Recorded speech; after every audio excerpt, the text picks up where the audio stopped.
नमस्कार, नमस्ते बिहार में राहुल ओझा आपके साथ। बड़ी खबर भागलपुर से है, जहां बबरगंज थाना क्षेत्र के हुसैनाबाद में संदिग्ध बमनुमा डब्बा को बम निरोधक दस्ते की टीम ने डिफ्यूज किया है। मुंगेर के जमालपुर से बम निरोधक दस्ता की टीम को भागलपुर पहुंचने में 5 घंटे से ज्यादा का समय लगा। संदिग्ध बमनुमा डब्बा को डिफ्यूज करने के बाद अवशेष को सड़क किनारे ही फेंक दिया गया। संदिग्ध बमनुमा डब्बा के अंदर विस्फोटक पदार्थ था या नहीं, इसकी आधिकारिक पुष्टि तो नहीं हुई है, लेकिन जिस तरह से संदिग्ध डब्बे से निकले अवशेष को सड़क किनारे ही फेंका गया है, ऐसे में अगर यह विस्फोटक पदार्थ हुआ तो बड़ी लापरवाही कही जा सकती है।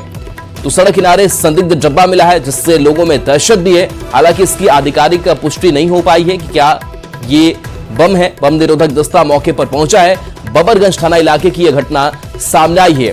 बताया जा रहा है कि संदिग्ध स्थिति में इस डब्बे से निकले अवशेष को सड़क के किनारे ही फेंका गया है और ऐसे में कई आशंकाएं हैं। तस्वीर आपको दिखा रहे हैं और इसी जगह पर और जो रेड सर्कल आप देख पा रहे होंगे, यही वो संदिग्ध डब्बा है जहां से इसको बरामद किया गया है। बम स्क्वाड की टीम यहां पर मौके पर पहुंची और पूरे मामले की छानबीन की जा रही है। बताया जा रहा है कि मुंगेर के जमालपुर से बम निरोधक दस्ता की टीम को भागलपुर पहुंचने में 5 घंटे से ज्यादा का समय लगा। संदिग्ध बमनुमा डब्बा को डिफ्यूज करने के बाद अवशेष को सड़क किनारे ही फेंक दिया गया है। तो इस पूरे डब्बे के अंदर क्या है और जो वहां से पदार्थ इस डब्बे के अंदर से बरामद हुआ है, उसकी जांच की जा रही है कि क्या ये बम बनाने वाली सामग्री इसमें शामिल है, इसमें क्या है, इसकी जांच की जा रही है।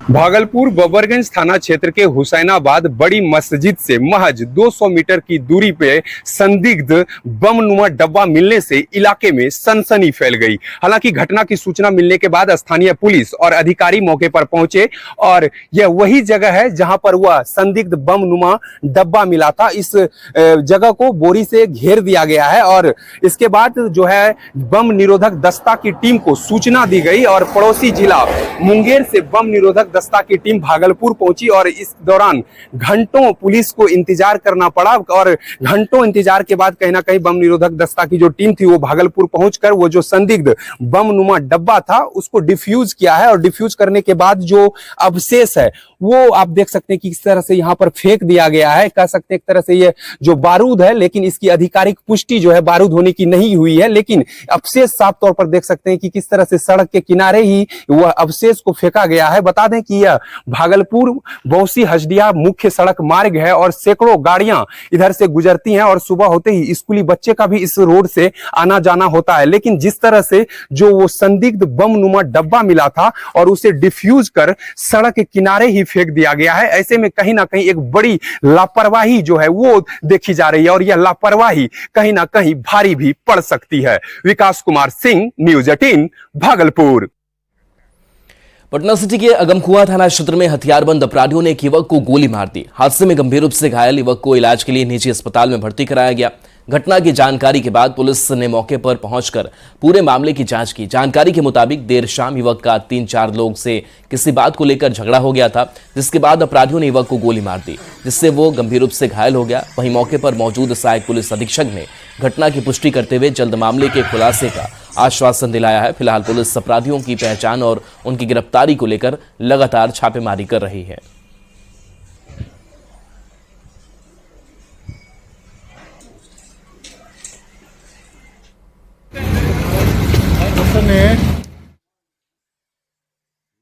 अनुसार ये जो एक रोशन कुमार करके एक व्यक्ति इधर रेंट में रहते हैं इस एरिया में, उसका एक रिलेटिव आनंद कुमार जिसको गोली अभी लगी है, वो 10 दिन से इधर आके उसके साथ रह रहा है और शाम को 2-3 लड़के आए और दरवाज़ा खटखटा है और जब खोले थे उसको पिस्टल फायर किया था।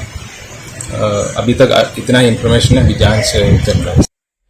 और इस बीच छपरा से बड़ी खबर है, जहां भेल्दी में रफ्तार का कहर देखने को मिला है। राजा चौक के पास 2 बाइक की टक्कर में 3 युवकों की मौके पर ही मौत हो गई है, जबकि 3 अन्य गंभीर रूप से घायल हैं। घायलों का छपरा सदर अस्पताल में इलाज चल रहा है।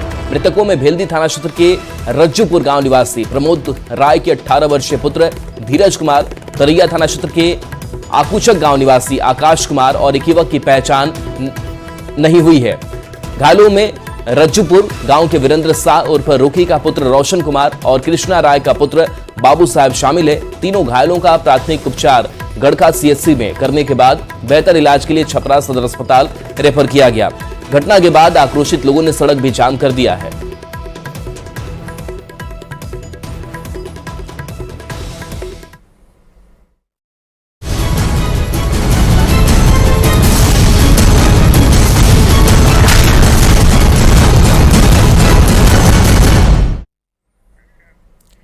4 दिन में दूसरी बार बिहार आए प्रधानमंत्री नरेंद्र मोदी नवादा की धरती से खूब गरजे। पीएम के निशाने पर विपक्षी आरजेडी और कांग्रेस सबसे ज्यादा रही। बिहार में एक वो भी समय था जब हमारी बहन बेटियों को सड़क पर निकलने से डर लगता था। नरेंद्र मोदी जिंदाबाद। नीतीश बाबू के प्रयासों से, हमारे सुशील मोदी जी के अथक प्रयासों से बिहार इस जंगल राज से बाहर निकला। नवादा में पीएम मोदी की बहुत बड़ी जनसभा हुई। मोदी जिंदाबाद। 4 दिन में दूसरी बार बिहार पहुंचे प्रधानमंत्री नरेंद्र मोदी नवादा के मंच से इंडिया अलायंस पर जमकर बरसे। मोदी ने एक बार फिर बिहार की जनता को जंगल राज की याद दिलाई। बिहार और नवादा के हमारी माताओं बहनों को लंबे समय तक जंगल राज के अंधेरे में अपना जीवन गुजारना पड़ा है। बिहार में एक वो भी समय था जब हमारी बहन बेटियों को सड़क पर निकलने से डर लगता था। प्रधानमंत्री नरेंद्र मोदी ने नवादा के मंच से सीएम नीतीश कुमार की जमकर तारीफ की। प्रधानमंत्री ने कहा कि बिहार को जंगल राज से बाहर निकालकर विकास के पथ पर लाने में नीतीश बाबू और सुशील मोदी जी के प्रयास बहुत मददगार रहे। नीतीश बाबू के प्रयासों से, हमारे सुशील मोदी जी के अथक प्रयासों से बिहार इस जंगल राज से बाहर निकला। अभी नीतीश जी विस्तार से बता रहे थे कि जंगल राज के समय शिक्षा की, स्वास्थ्य की, अन्य सुविधाओं की कैसी हालत थी।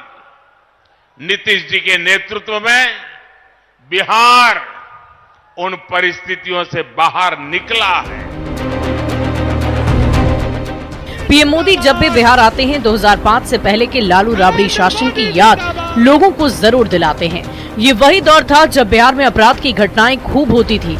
आरोप तो यहाँ तक लगता है कि उस दौर में अपहरण उद्योग का रूप ले चुका था, लेकिन सत्ता परिवर्तन हुआ। नीतीश कुमार सीएम और सुशील कुमार मोदी डिप्टी सीएम बने और कानून व्यवस्था की स्थिति बदल गई। यही वजह है कि पीएम ने नवादा के मंच से नीतीश कुमार और सुशील मोदी की तारीफ की। न्यूज 18 के लिए नवादा से रवि एस नारायण और अनिल विशाल की रिपोर्ट।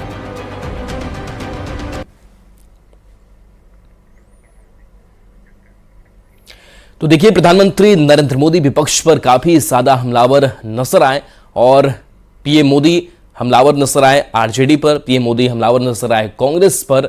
और साथ ही साथ बता दें कि सनातन को लेकर भी अब संग्राम मचा हुआ है। नवादा के मंच से पीएम मोदी ने कांग्रेस और आरजेडी को राम मंदिर विरोधी बताया। पीएम ने कहा कि इन लोगों ने मंदिर निर्माण को रोकने की भरपूर कोशिश की। कांग्रेस और आरजेडी के सनातन विरोधी होने के पीएम के आरोप का तेजस्वी यादव ने जवाब दिया। तेजस्वी ने कहा कि बीजेपी का विरोध मतलब भगवान का विरोध नहीं होता।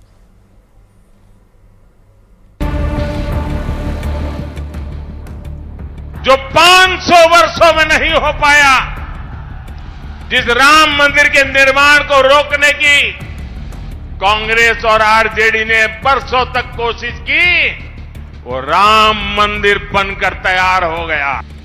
प्रधानमंत्री नरेंद्र मोदी की नवादा रैली के बाद बिहार में सनातन पर संग्राम छिड़ गया है। नवादा के मंच से कांग्रेस और आरजेडी पर पीएम मोदी ने जोरदार प्रहार किया। पीएम मोदी ने आरजेडी और कांग्रेस पर सनातन विरोधी होने का आरोप लगा दिया। इनकी क्या दुश्मनी है प्रभु राम से, इनकी क्या दुश्मनी है अयोध्या से, उनकी क्या दुश्मनी है हमारी विरासत से कि राम मंदिर बन गया तो बोले हम उसके प्राण प्रतिष्ठा में नहीं जाएंगे। विरोध किया, क्या ये शोभा देता है क्या? कांग्रेस और आरजेडी पर राम मंदिर निर्माण के विरोध का आरोप लगाते हुए पीएम मोदी ने बिहार की जनता से साफ साफ कहा कि वो रामनवमी में इस बात का जवाब इन दोनों पार्टियों को दे। जरा रामनवमी आ रही है, ये पाप करने वालों को भूलना मत भाइयों बहनों, भूलना मत। पीएम की तरफ से आरजेडी नेताओं पर सनातन विरोधी होने का आरोप लगाए जाने का जवाब नेता प्रतिपक्ष तेजस्वी यादव ने दिया। तेजस्वी यादव ने कहा कि बीजेपी का विरोध का मतलब भगवान का विरोध नहीं होता है। जितना भाजपा के नेता अपने आप को भगवान समझ रहा है क्या, उनका विरोध कर रहे तो भगवान का विरोध हुआ। तो भाजपा के लोग अपना तुलना जो है भगवान से ना करें। भगवान सब देख रहा है और सबको वहीं जाना है। भगवान फिर न्याय जब करेंगे तो इन लोगों को बुझा जाएगा। अपने आप को भगवान से तुलना ना करें। बिहार के चुनावी रणभूमि में सनातन पर छिड़े संग्राम में एलजेपी-आर के प्रमुख चिराग पासवान भी कूद पड़े हैं। चिराग पासवान ने तेजस्वी यादव से सवाल किया कि अगर वो लोग सनातन विरोधी नहीं है तो फिर सनातन पर विवादित बयानों का विरोध क्यों नहीं किए। जब सनातन को कोई गाली देता है आप खामोश रहते हैं, तो क्या ये मौन समर्थन नहीं है आपका? घर में बंद कमरे में पूजा करना और बाहर जाकर तुष्टीकरण की राजनीति करना, ये कहां से उचित है? चुनावी माहौल में पीएम मोदी ने आरजेडी और कांग्रेस पर मंदिर विरोधी होने का बड़ा आरोप लगा दिया है, जिसका जवाब तेजस्वी यादव दे रहे हैं। जनता किसकी बातों पर विश्वास करती है, ये वक्त बताएगा। न्यूज़ 18 के लिए नवादा से रवि एस नारायण और अनिल विशाल के साथ पटना से संजय कुमार की रिपोर्ट। नवादा की सभा में सीएम नीतीश कुमार ने रोजगार को लेकर बड़ा बयान दिया है। सीएम ने कहा कि 2005 से 2020 के बीच 8 लाख लोगों को सरकारी नौकरी मिली है। साथ ही विधानसभा चुनाव से पहले 10 लाख नौकरी के वादे को पूरा करने का भरोसा दिया है। सीएम नीतीश कुमार ने कहा कि बिहार में तेजी से विकास हो रहा है, जिसमें केंद्र सरकार से काफी सहयोग मिल रहा है।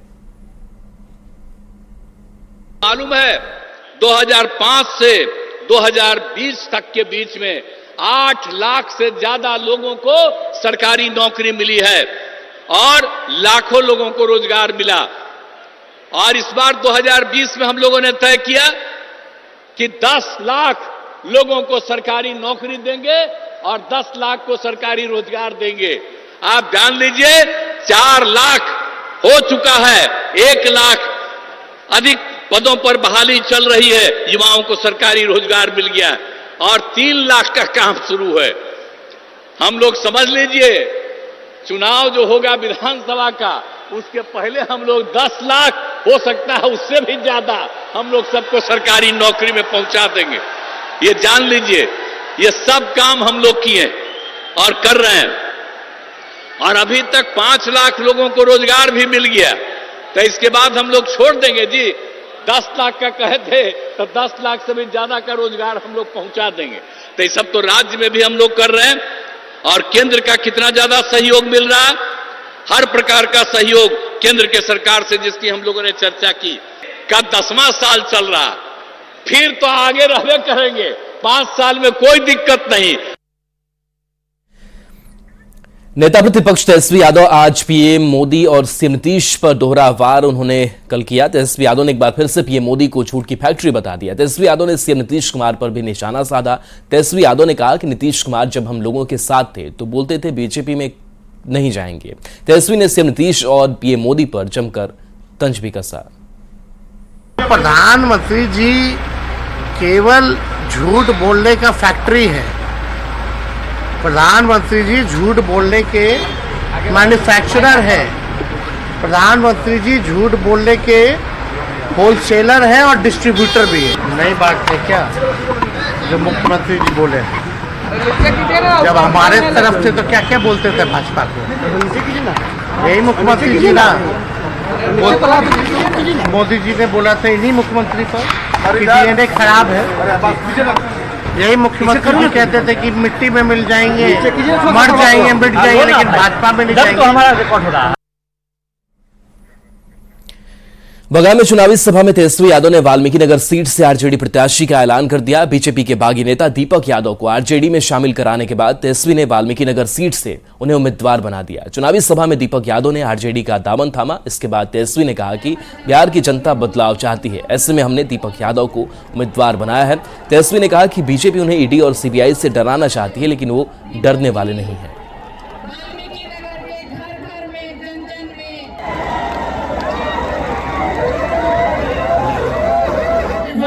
गांधीनगर सीट से राष्ट्रीय जनता दल के प्रत्याशी दीपक यादव होंगे।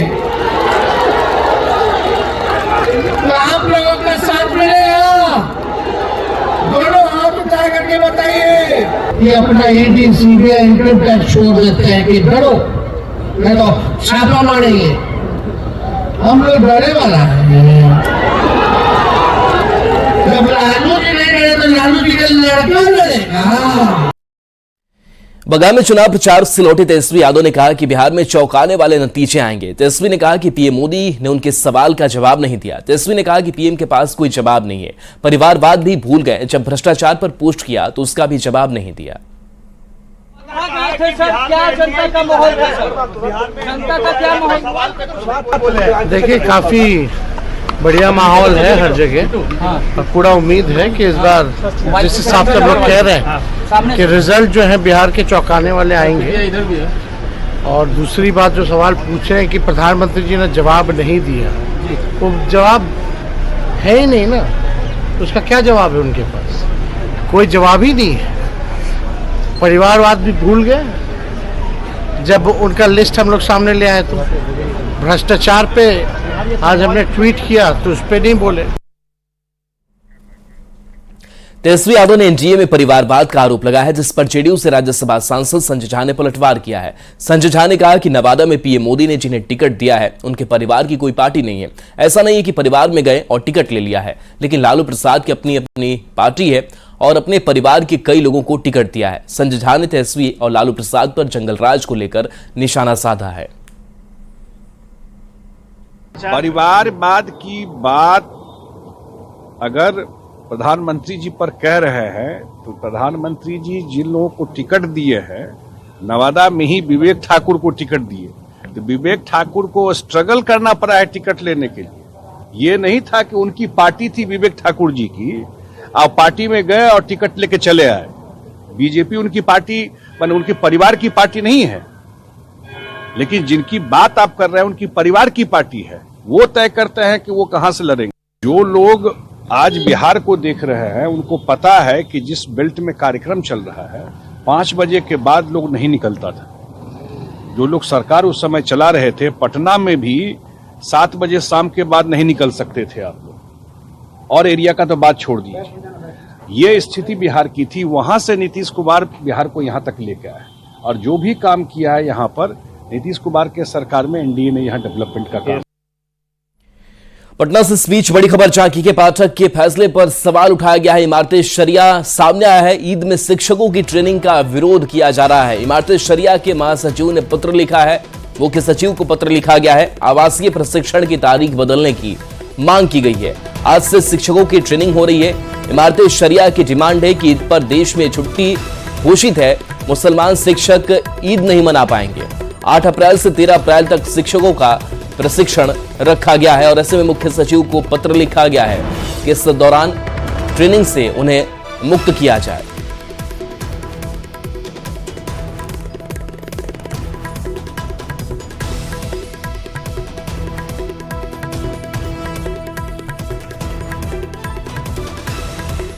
भागलपुर में बिहार के शिक्षा मंत्री सुनील कुमार ने उच्च शिक्षा में सुधार को लेकर बड़ी बात कही। उन्होंने कहा कि राज्य सरकार 4,500 करोड़ रुपए उच्च शिक्षा में सुधार के लिए देती है। आचार संहिता खत्म होने के बाद उच्च शिक्षा में सुधार के लिए बेहतर कदम उठाया जाएगा। शिक्षा मंत्री ने कहा कि तिलका मांझी विश्वविद्यालय की बिजली कनेक्शन कटने की जानकारी उनको नहीं है। शिक्षा मंत्री ने विश्वविद्यालय के खाते फ्रीज किए जाने और कुलपति के वेतन रोके जाने के मामले पर विचार करने की बात कही। जो यूनिवर्सिटीज हैं उनका एक सर्टेन ऑटोनॉमी है, तो शिक्षा विभाग उनके इंटरनल मैटर्स में इंटरफेयर नहीं करता। उनकी अपनी ऑटोनॉमी है। उनको प्रशासन किस तरीके से चलाना है, क्या करना है, ये उनका दायित्व है। सरकार का दायित्व है कि हम लोग करीब सरकार 4,500 करोड़ से ज़्यादा बजट उनका देती है, तो निश्चित रूप से हम भी चाहेंगे कि उस पैसे का सही इस्तेमाल हो, सर समय सेशंस हो, ताकि बिहार के जो बच्चे हैं, बच्चियां हैं, उनका भविष्य उज्जवल हो। आरा से टाटा जा रही यात्री बस में पुलिस ने वाहन चेकिंग अभियान के दौरान भारी मात्रा में गांजा के साथ 3 तस्करों को गिरफ्तार कर लिया। पुलिस ने बस से 71 किलो गांजा जब्त किया है। लोकसभा चुनाव को लेकर वाहन चेकिंग अभियान चलाया जा रहा था, तभी गांधी चौक में वाहन की जांच के दौरान भोजपुर पुलिस ने गांजा जब्त करते हुए तीनों तस्करों को जेल भेज दिया। और उनके साथ प्रतिनियुक्त पुलिस पदाधिकारी ददन पासवान और अवैध मादक पदार्थ के खिलाफ भोजपुर पुलिस की बड़ी कार्रवाई हुई है, जिसमें पीरो थाना अंतर्गत 71 केजी गांजा के साथ 3 गांजा तस्कर जो है इनकी गिरफ्तारी हुई है। भागलपुर नगर निगम कार्यालय परिसर में भीषण आग लग गई। आग लगने से नगर निगम परिसर में खड़ी दर्जनों गाड़ी धू धू कर चल गई। काफी मशक्कत के बाद दमकल कर्मियों ने आग पर काबू पाया। आग लगने से भारी नुकसान का अनुमान लगाया जा रहा है। शॉर्ट सर्किट से आग लगने की आशंका जताई जा रही है। भागलपुर नगर निगम कार्यालय परिसर में भीषण आग लगी है। आग लगने से नगर निगम कार्यालय परिसर में खड़ी दर्जनों गाड़ियां जलकर पूरी तरह से राख हो गई हैं। तस्वीरों में आप साफ तौर पर देख सकते हैं कि किस तरह से आग लगने के बाद जो फायर ब्रिगेड की टीम है वो मौके पर पहुंची है और आग पर काबू पाने की कोशिश की जा रही है। बताया जा रहा है कि शॉर्ट सर्किट की वजह से यह आग लगी है और आग लगने के साथ ही जो नगर निगम कार्यालय परिसर में गाड़ी खड़ी थी वो गाड़ी में आग पकड़ ली और देखते ही देखते जो आग है वो कई गाड़ियों को अपने चपेट में ले लिया और उसके बाद जो अफरा तफरी का माहौल है वो इस वक्त नगर निगम कार्यालय परिसर में बन गई है। क्या कारण है आग लगने की? देखिए, अभी तो प्रथम दृष्टिया कुछ मालूम नहीं चल पा रहा है, लेकिन यहाँ पर अग्नि शमन दस्ता यहाँ पर तैयार है और आग को बुझाया जा रहा है। आज रविवार का दिन, आज छुट्टी का दिन होता है और रात्रि में सभी लोग अपने अपने घरों में थे, लेकिन पता चला अचानक से कि यहाँ पर आग लग गई है। और ये जो हमारा नगर निगम का कैंपस है, यहाँ पर जो अवैध होर्डिंग है वो सब रखे हुए थे और जो गाड़ियां जो हमारी चलती हैं वो भी यहाँ पर है यहाँ पर, तो उसी में आग लग गई। अब इसके समुचित कारणों का पता लगाया जाएगा। नगर एक्ट से हम लोगों ने हमारा अनुरोध हम लोगों ने किया है कि इसकी जांच कराएं, क्योंकि यहाँ पर एक नगर निगम की संपत्ति तो थी, इसके साथ जिसके माध्यम से हम सफाई दुरुस्त करवा पाते थे वो संसाधन भी आज जल के राख हो गए। हाँ, अभी फिलहाल आग पर काबू पा लिया गया है और उम्मीद है कि सब चीज अभी कंट्रोल में है। फिर से तस्वीर आप देख लीजिए कि किस तरह से जो आग लगी है उसके बाद से नगर निगम कार्यालय परिसर में अफरा तफरी का माहौल है और काफी भीड़ यहाँ पर जमा हो गई है। लेकिन अभी फिलहाल जो फायर ब्रिगेड की टीम है वो आग पर काबू पाने की कोशिश में जुटी हुई है। फायर ब्रिगेड की दर्जनों गाड़ियां आग पर काबू पाने की कोशिश में जुटी हुई है। हालांकि हद तक आग पर काबू पा लिया गया है। विकास कुमार सिंह, न्यूज 18 भागलपुर। बगहा के पकड़ी गांव में अचानक पुआल में आग लग गई। देखते ही देखते आग ने भीषण रूप ले लिया। सूचना के बाद मौके पर दमकल की टीम पहुंची और काफी मशक्कत के बाद आग पर काबू पाया गया। ग्रामीणों ने जेसीबी के सहारे मिट्टी डालकर आग पर काबू पाया। घटना में 2 घर भी जलकर खाक हो गए।